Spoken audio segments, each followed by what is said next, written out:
You don't belong here.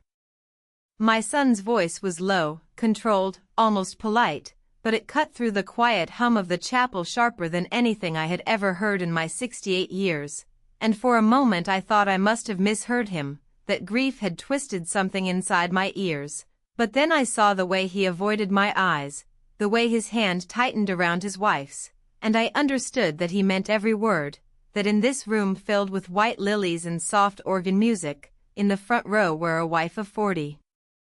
2 years should have been sitting. I had somehow become an outsider, a stranger at my own husband's funeral, and I didn't argue, I didn't cry, I didn't even ask him why. I simply nodded once, as if he had told me something ordinary, something small, and I stepped aside, moving quietly past the polished wooden pews until I found a seat near the back where no one would have to acknowledge me, where I could watch without being seen, and as I sat down, smoothing the black fabric of my dress over my knees, I realized something else just as clearly as his words. I realized that I was the only person in that room who knew what Edward had done 3 days before he died, and I kept that to myself, just as I kept my hands folded neatly in my lap while guests filed in, whispering condolences that were no longer meant for me, nodding respectfully to Daniel and Jessica as if they were the ones who had lost everything, as if they were the center of this carefully arranged grief, and perhaps too them, they were, because Jessica stood at the front greeting people with a composed smile, her black dress perfectly tailored, her voice soft and controlled as she thanked each person for coming, while Daniel hovered beside her, shaking hands, accepting pats on the back, playing the role of devoted son with a kind of practiced ease that might have fooled anyone who didn't know him the way I did. But I noticed the small things, the way he never once glanced in my direction, the way Jessica subtly guided conversations away from any mention of me, how she adjusted the seating chart so that my name wasn't listed anywhere near the front, and it was all done so smoothly, so quietly, that no one questioned it. No one wondered why the widow sat alone in the back row, and I almost admired the precision of it, the way they had rewritten the story of this family without raising their voices, without causing a scene, and I thought about the last time Edward had held my hand in the hospital room, the way his voice had been weak but steady when he told me, "They don't understand what's coming," and I had nodded then too, just like I nodded now, because I understood exactly what he meant. And as the service began, as the pastor spoke about love and legacy and the life of a man who had built everything from nothing, I kept my gaze fixed on the casket at the front of the room, not because I needed closure, but because I needed to remind myself to stay still, to stay quiet, to let them have this moment where they believed they were in control, because sometimes silence isn't weakness, sometimes it's patience, and patience, I had learned, was far more powerful than anything they could see. The pastor's voice carried gently through the chapel, steady and measured, speaking about devotion and loyalty as if those words still meant the same things they used to, and I listened without really hearing, my eyes tracing the edges of the polished casket at the front of the room while memories rose quietly, uninvited but impossible to ignore, the kind that do not come in dramatic waves but in small, precise details, like the way Edward used to leave his coffee cup by the sink every morning without fail, or how he would pause in the doorway before leaving for work just to look back at me as if he wanted to remember something he had not yet lost. And I wondered when that life had started to slip out of my hands, when the center of my own family had shifted without me noticing, because it had not happened all at once, it had happened slowly, carefully, in moments so subtle they could be mistaken for nothing at all, like the first time Jessica suggested hosting Thanksgiving at her house instead of mine, her voice sweet and reasonable, explaining that it would be easier for everyone, and Daniel had agreed before I could even respond, smiling in that polite way that meant the decision had already been made. And then there were the holidays after that, where my role became smaller each year, until I was no longer the one setting the table but the one being told where to sit, and I accepted it, not because I did not notice, but because I believed it was temporary, that families adjusted and then returned to themselves, that love did not disappear, it only changed shape. But sitting there now, in the back row of a funeral that should have belonged to me, I could finally see the pattern clearly. How every small shift had led to this exact moment, how every silence I had chosen had created space for them to take more and more, until there was almost nothing left of the place I once held. And yet even as that realization settled into something cold and steady inside me, I did not feel anger in the way people might expect. I felt something quieter, something more precise, like the careful understanding of a long equation finally solved, because I knew something they did not, something that made their confidence feel almost fragile. And as the service continued, as people stood to share stories about Edward's generosity and his success, I noticed the way Jessica leaned slightly toward Daniel, whispering something that made him nod. His expression tightening for just a second before smoothing out again, and I knew that look. I had seen it before in business meetings Edward used to host at our dining table, the look of someone calculating, planning, believing they already knew the outcome. And for a moment I almost felt sorry for them, because they were so certain of their place in this story, so certain that everything had already been decided. And I thought about the envelope tucked safely away where no one would think to look, the document Edward had insisted I keep, his voice firm despite the weakness in his body, telling me not to say a word until the right time, and I had promised him I would not, and I intended to keep that promise, so I remained exactly where I was, hands folded, posture straight, expression calm, allowing the service to unfold without interruption, because sometimes the most powerful thing you can do is nothing at all. Sometimes the silence that others mistake for surrender is the very thing that gives you control. And as the final hymn began and everyone rose to their feet, I stood with them, just another figure in black among many, unnoticed and unacknowledged, exactly where they believed I belonged, and I let them believe it, because the truth, I had learned, does not need to be spoken immediately to be real. The final hymn faded slowly, the last note lingering in the air just long enough to make the silence that followed feel heavier than it should have. And as people began to shift in their seats and gather their belongings, I remained still for a moment longer, watching as Daniel stepped forward with practiced confidence, placing a hand on the casket as if he had carried the weight of this loss alone, as if the years I had spent beside Edward had somehow become invisible the moment the service began. And I noticed how Jessica stayed close to him, her hand resting lightly on his arm, guiding him with subtle movements that most people would not question, but I saw it clearly, the quiet direction, the small signals that kept everything aligned with her plan. And when the line formed to offer condolences, I waited until nearly everyone had passed before I stood, smoothing my coat and moving forward at a measured pace, not rushing, not hesitating, just stepping into the same space I had been denied earlier. And for a brief second Daniel looked up, his eyes meeting mine with something that flickered too quickly to name, not quite guilt, not quite discomfort, but something close enough that he looked away almost immediately. And Jessica was faster, her smile appearing before I even reached them, polite and controlled, the kind of smile that creates distance instead of warmth. And she said, "Thank you for coming," as if I were just another guest, as if I had not shared a home, a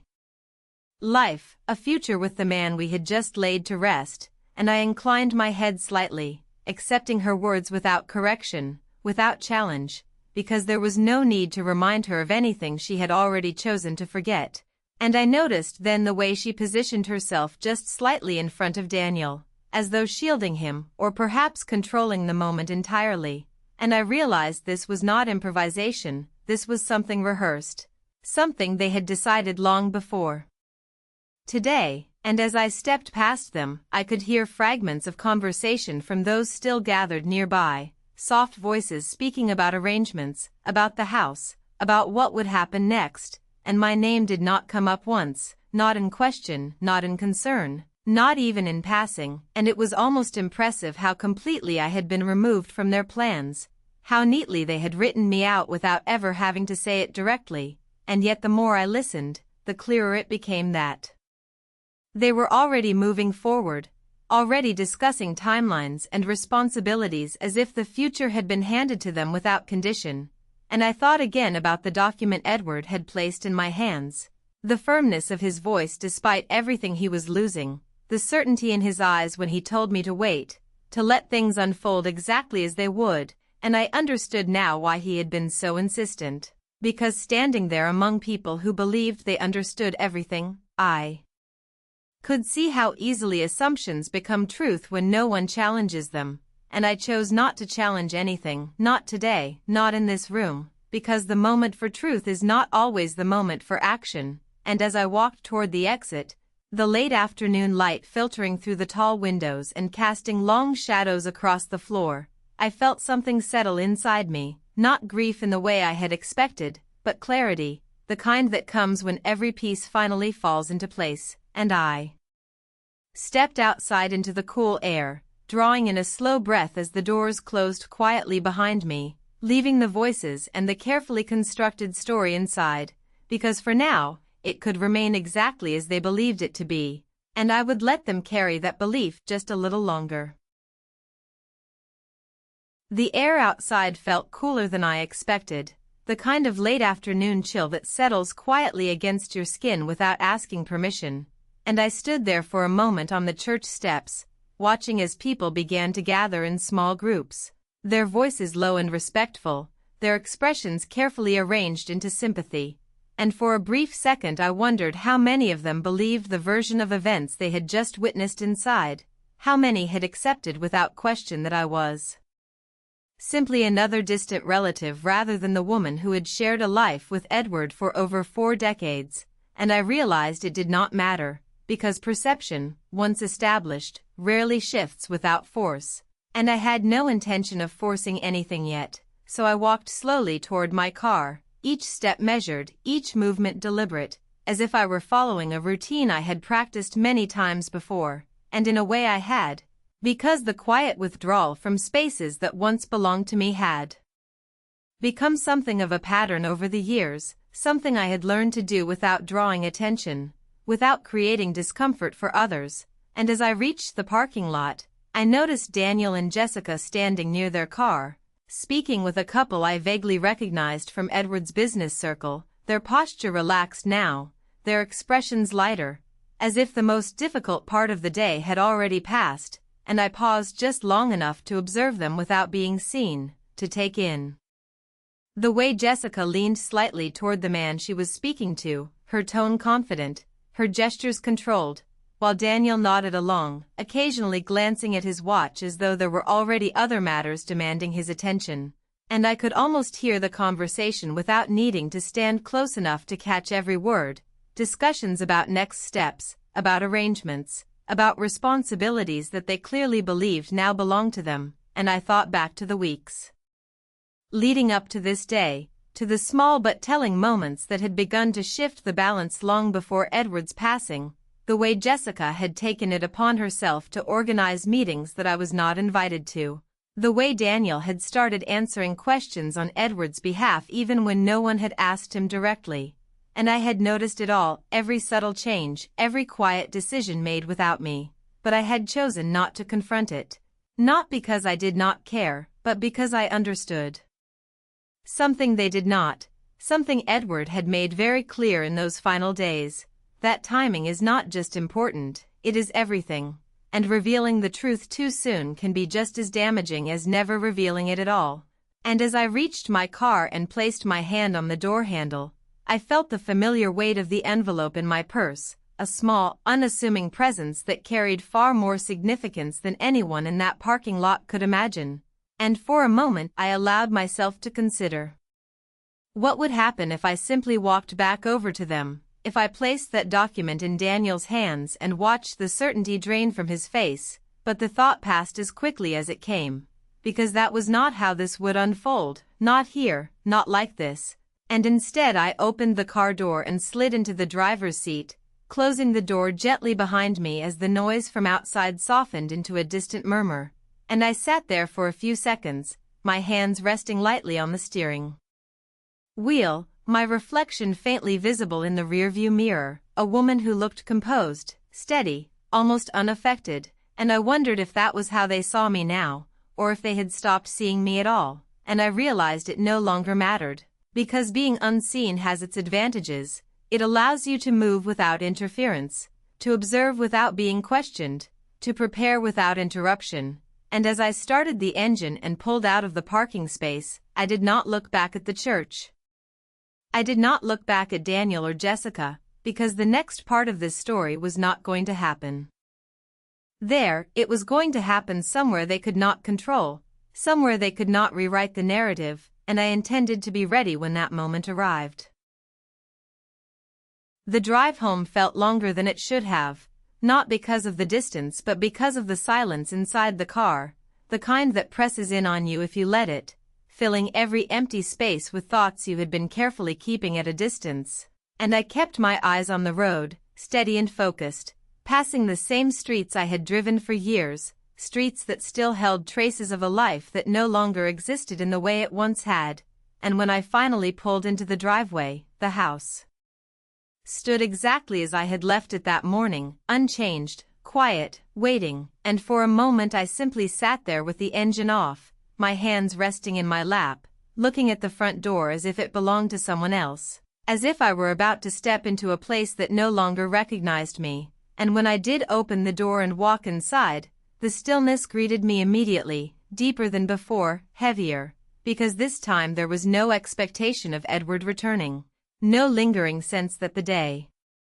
would settle back into something familiar, and I moved through the room slowly, not out of hesitation but out of awareness, noticing the details I had overlooked in recent weeks, the stack of unopened mail on the entry table, the chair in the living room where Edward used to sit, the faint scent of his cologne that had not yet completely faded, and I set my purse down carefully, my fingers brushing against the envelope inside before I reached for it and held it for a moment, feeling the weight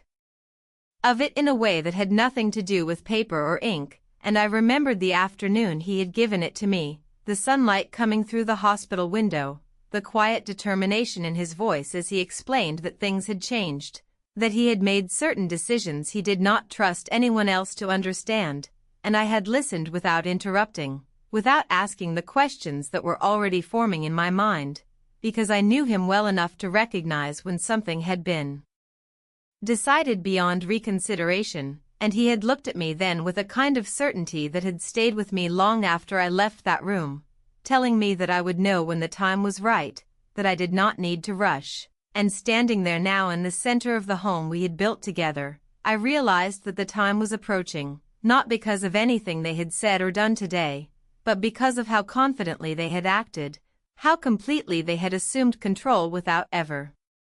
questioning whether it truly belonged to them. And I walked into the study, the one room Jessica had never quite felt comfortable entering, perhaps because it still carried too much of Edward's presence, and I sat down at the desk, placing the envelope in front of me, not opening it, not yet, just letting it rest there as a quiet reminder of what was already set in motion. And I thought about Daniel, about the way he had spoken to me that morning, the distance in his voice, the certainty in his words, and I wondered if he believed those things, if he truly thought I did not belong, or if he had simply repeated something he had been told often enough that it had become his own truth, and the distinction mattered less than it once would have. Because belief does not change reality, it only delays the moment when reality becomes impossible to ignore. And I leaned back slightly in the chair, allowing the silence of the room to settle around me, not as something oppressive but as something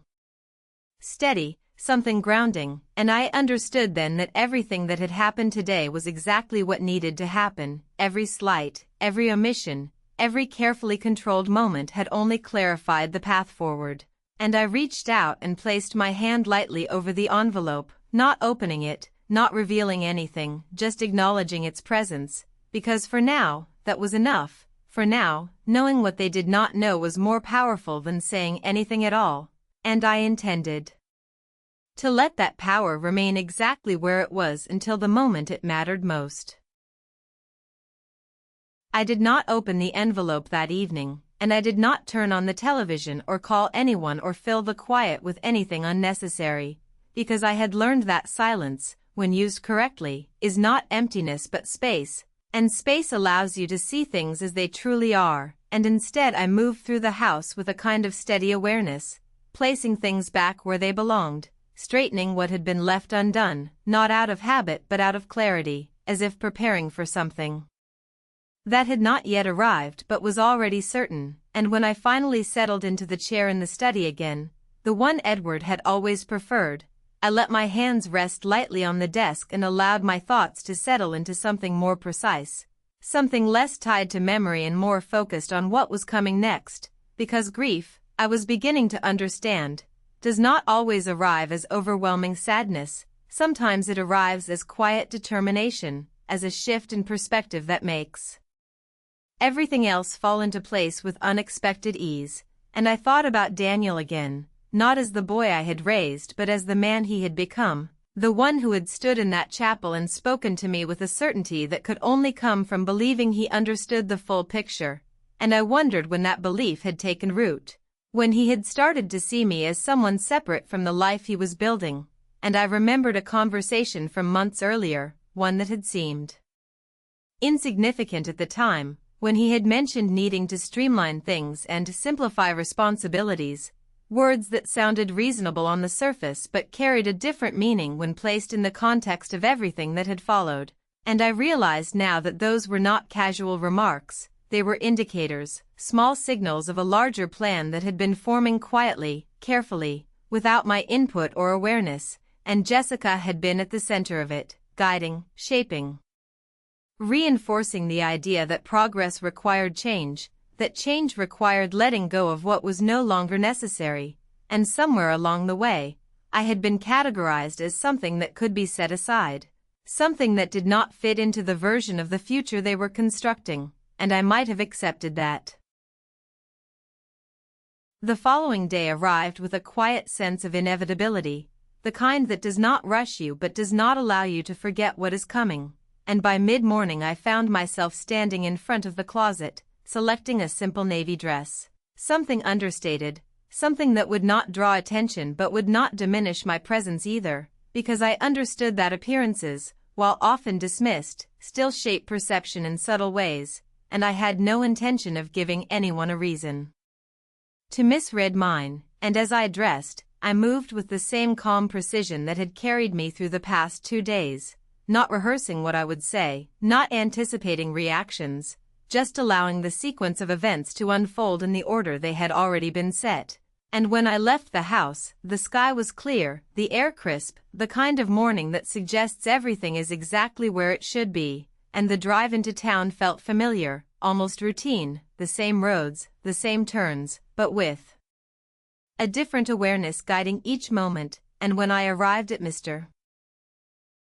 Harris's office building, I noticed immediately that I was not the first to arrive. Daniel's car was already parked near the entrance, and Jessica stood beside it, speaking quietly on her phone, her posture composed, her expression focused. And as I stepped out of my car, she ended the call and looked in my direction, her gaze steady, measured, offering a brief nod that acknowledged my presence without inviting anything more. And I returned the gesture just as simply, because there was nothing to discuss here, nothing to resolve in the open air of a parking lot. And inside the building, the receptionist greeted us with polite efficiency, directing us to the conference room where everything had been arranged. And as I entered, I saw that the space had been prepared with the same attention to detail that Edward had always appreciated: the long table, the neatly arranged chairs, the folders placed at each seat, everything in order, everything ready. And Daniel had already taken a position near the head of the table, Jessica beside him, their proximity reinforcing the quiet alliance they had presented so consistently. And I chose a seat across from them, not directly opposite, but close enough to observe without appearing confrontational. And as I sat down, I placed my hands lightly on the table, my posture straight, my expression neutral, because this moment did not require display, it required presence. And I could feel the subtle shift in the room as Mr.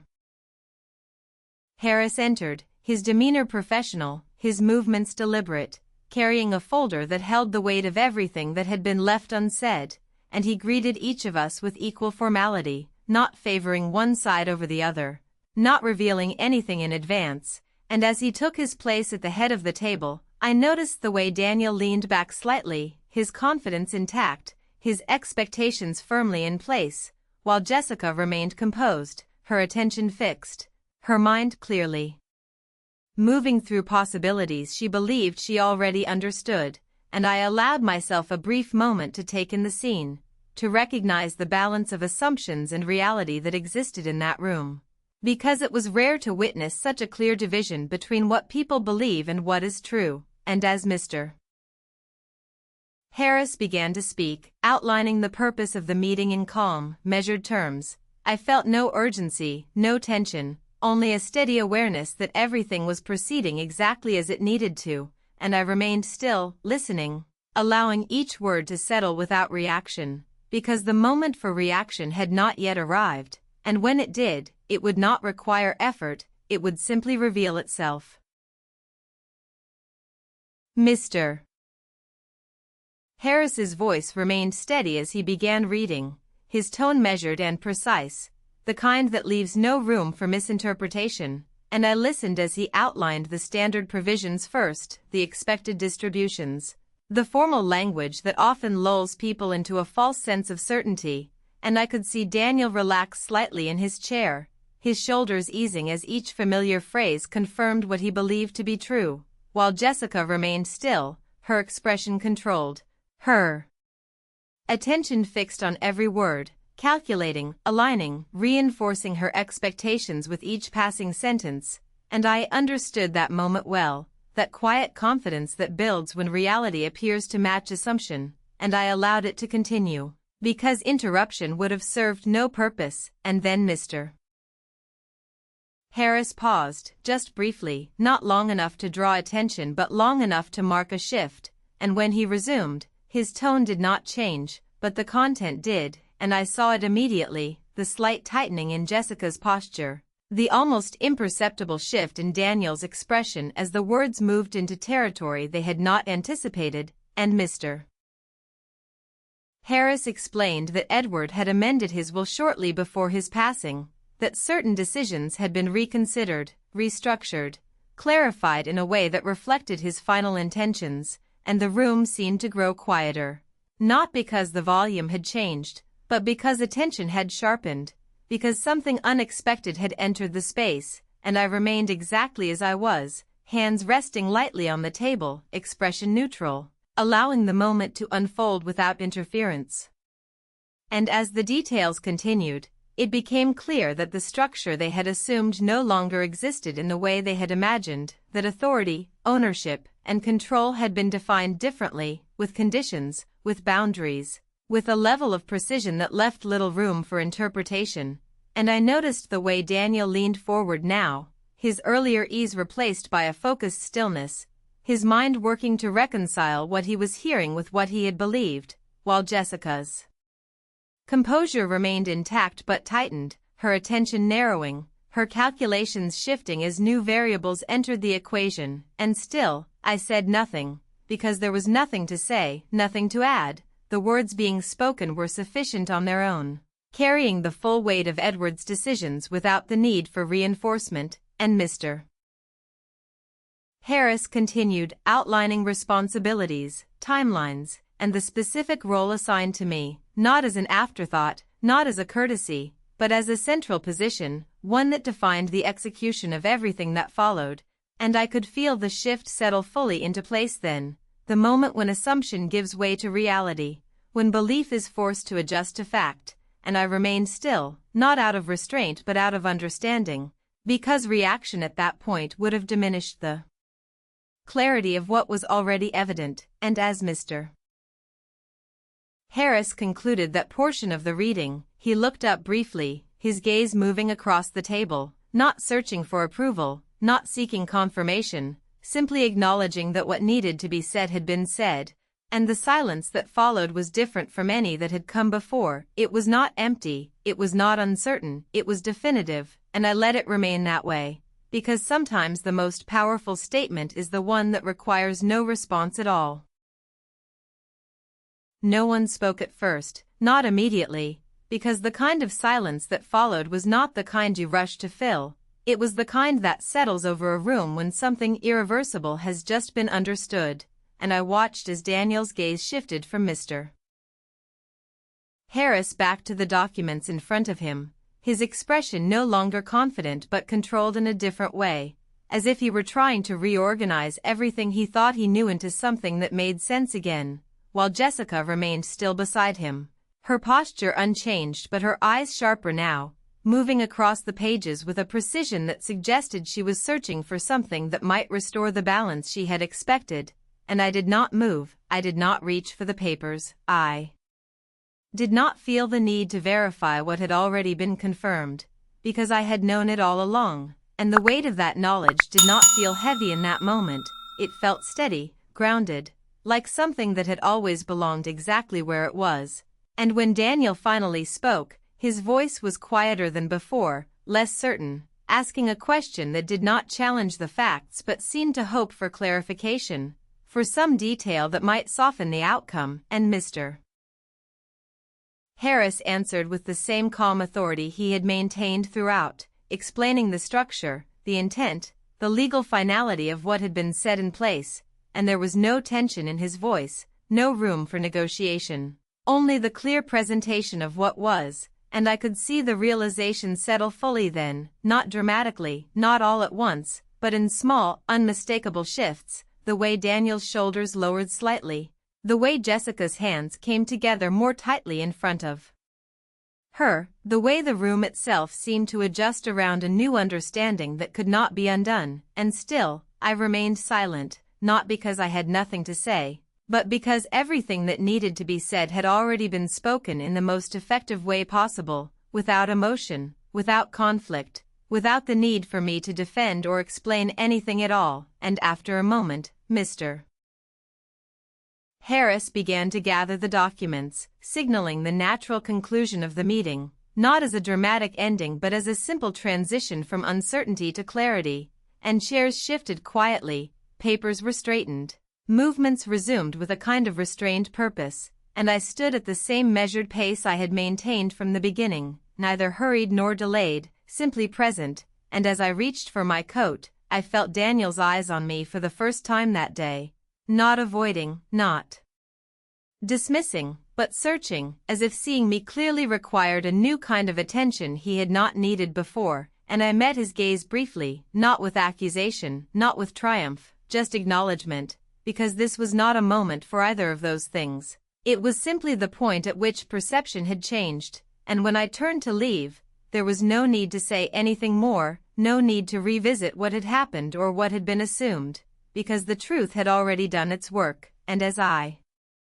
stepped out of the office into the quiet hallway, the same calm clarity that had guided me through the past days remained unchanged, not elevated, not diminished, just steady, because control had never been about raising my voice or proving a point. It had always been about understanding when to remain silent and when to let reality speak for itself, and now that it had, there was nothing left to hold back. Nothing left to reveal, only the simple continuation of a life that, for the first time